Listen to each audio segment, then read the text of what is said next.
I was already halfway through the gate when I heard my mom's voice behind me, sharp and sugar-coated like it always was. "Oh, Nick, wait, don't wear that for the photo." I paused in the gravel driveway of their massive Connecticut home, still holding the bakery box of muffins I brought. My shirt clung to my stomach from the summer heat. I turned slowly, faking a smile. "What's wrong with it?" She tilted her head and gave me the kind of once-over you reserve for expired milk. "It's just a bit tight, isn't it? You don't want your stomach to distract in the picture." I blinked. She said it softly, like she was doing me a kindness. Before I could reply, my dad appeared from the porch with a drink in hand. "You made it, son. How's traffic?" He didn't look at me, just kept scanning the hedges like the landscaper missed a spot. "Don't stand in the sun too long. You'll sweat through that shirt." That was their thing, the two of them, tag-teaming me without ever acknowledging the punch. My sister, Kendall, was already in the backyard with her fiancé, laughing near the white-draped arch Mom had decorated for the family shoot. She looked flawless as always, tan, thin, hair tied with a ribbon like she was in a perfume ad. I hadn't even been offered a plus one. "Where should I put the muffins?" I asked. Mom waved a hand. Distracted. "Just leave them on the counter, sweetie. We already have low-carb snacks out." Of course, I stepped inside. The house was even bigger than I remembered last time I'd visited. I noticed they added a wine cellar. Now there was a whole sunroom extension. Meanwhile, I was renting a one-bedroom in Jersey and taking night shifts to pay off the rest of my MBA, something I never told them I went back for. When I came back out, everyone was in place under the arch. My mom looked at her phone, then at me. "Nick, honey, let's get a few shots of the three of us first." "All right, just me, Dad, and Kendall." I stood there. I thought this was a family photo. Dad chimed in with his classic dismissive tone. "It is. We'll get to you in a sec. Spencer the photographer likes to do layered shots." Background first. I wasn't dumb. I knew exactly what this was. I'd been slowly erased from their curated life for years. When Kendall graduated from Yale, they flew out her whole sorority to Italy. When I graduated from Rutgers, they sent me a check for $100 and a card that said, "Proud of you. Keep working on yourself." When Kendall bought her first condo, they co-signed. When I asked for help covering medical bills after my appendix burst, they told me adulting was about sacrifices. They only invited me here today because Mom wanted a perfect new banner photo for Facebook, and she couldn't Photoshop me in without at least one picture of me existing. I watched as they laughed and posed. Kendall tilted her chin. My mom adjusted the lighting. Spencer nodded politely, then glanced at me, clearly unsure what was happening. I walked toward the group, finally tired of waiting. "Okay," I said, "let's get the full shot now." Mom blinked. "Nick, wait, I don't think that's the most flattering angle. Why don't you stand behind the bench? Maybe we do a seated pose for you." My heart dropped. Even Spencer looked uncomfortable.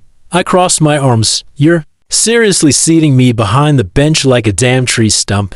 Kendall raised an eyebrow and whispered, "Don't be dramatic." I turned to my father. "You okay with this?" He took a long sip of his iced tea. "We just want you to look your best, son." It wasn't about looking my best. It was about hiding what they thought was ugly. I took a long breath. "Forget it." I walked off. Hearing Kendall scoff and Mom hiss my name inside, I locked the bathroom door and stared at myself in the mirror. I didn't cry. That's what they expected. But something inside me clenched into a knot. I'd worked hard. Lost some weight. Not all of it, but enough to breathe easier. I was boxing again. Doing spin classes. Not for them, for me. And still, I was the shame they wanted to crop out. I pulled out my phone and opened my banking app. $143,000. That's what I had now, thanks to a business I built from scratch in the last 2 years. They didn't know. They thought I was still working part-time, still struggling. But the truth, I co-founded a meal prep delivery company that exploded after a fitness influencer featured us. I sold my shares a month ago to a mid-tier investor, and I had another job lined up with a $90,000 salary and equity. I hadn't told them because I wanted to see how they treated me when they thought I was still the failure. I stared into the mirror again.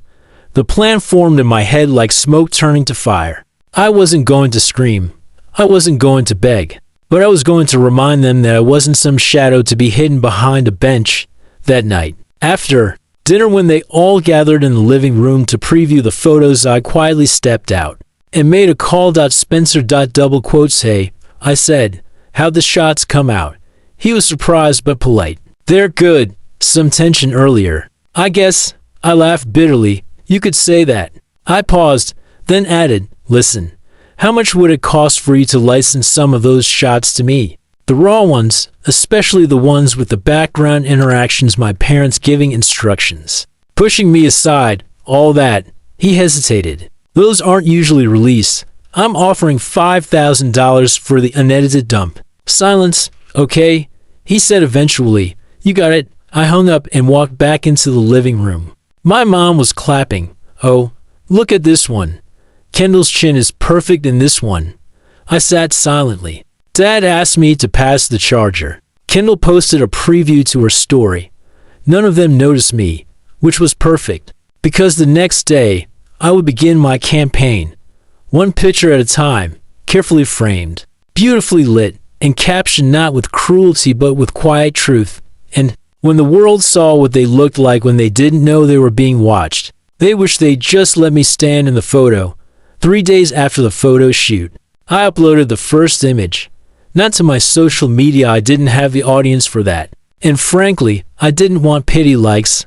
I uploaded it to a private domain I registered months ago on a hunch. www.cutfromthepicture.com. A clean, minimal site.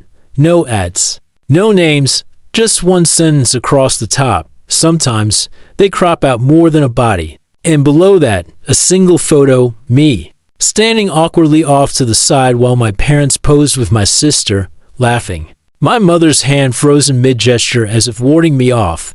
Then I added context. One paragraph, no names. This is the moment. I was told to wait inside because my body would ruin the symmetry. The irony is, I own the company that paid for the photographer. By the next morning, the post had been shared 6,000 times. A fitness coach shared it with the caption, "This is why your worth is never defined by a camera lens or your family's judgment." Then a celebrity chef. Then a body positivity advocate. By Friday, the story had 480,000 views. The site crashed twice. And then a new email hit my inbox from a producer at TalkView Now, a streaming interview show focused on personal justice and family betrayal stories. She wanted me to come on, share my experience, anonymously, if needed. I said yes, because I hadn't told you the best part yet. The second photo I posted showed my mom pulling my jacket closed, visibly annoyed, and Spencer catching it mid-frame. The third showed my dad talking to him behind my back, gesturing toward me like an inconvenience.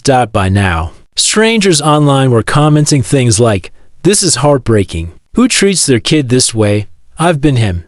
I've been told to sit out of my own life. They don't deserve you in their picture." But I wasn't doing this for internet applause. I had plans. See, part of the reason I made that site wasn't just revenge. It was to launch. I took the momentum from the viral attention and announced the soft launch of my side company, a phototherapy studio I'd been quietly building called Whole Frame, where people who'd been excluded from weddings, reunions, and family portraits could come create new ones, authentic ones.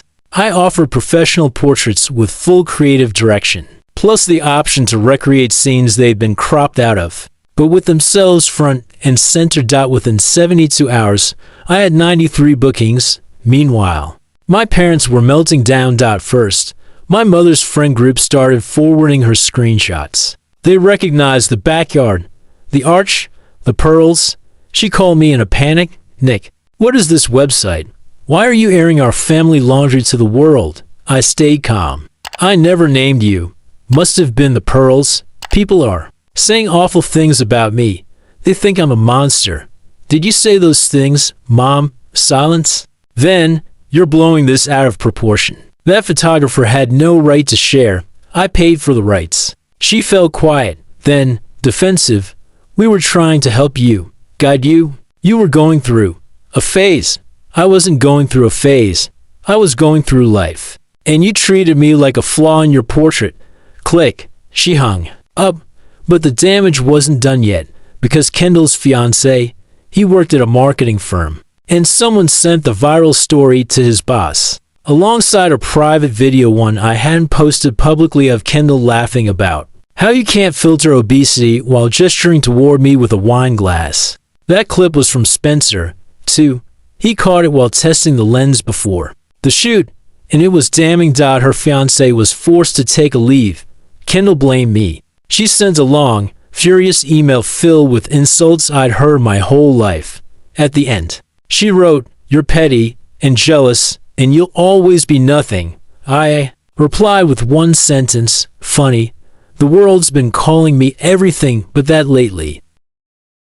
The following week, I was invited to a feature in the New York Chronicle, not just for the story, but for Whole Frame itself. They dubbed it the startup built from being cropped out. I cried for the first time that night, not because I was sad, but because I'd finally proven something to myself. I didn't need their approval. I never did. I only ever wanted to be seen, not through their lens. Through mine. My dad emailed last. 2 lines. "Your mother hasn't left her room.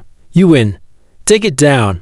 I didn't reply, because it was never about winning. It was about unlearning. Shame. Let them live in the shadows of that photo forever. Faces lit, hearts exposed. Me? I'm in focus now. Clear, uncropped, unapologetic.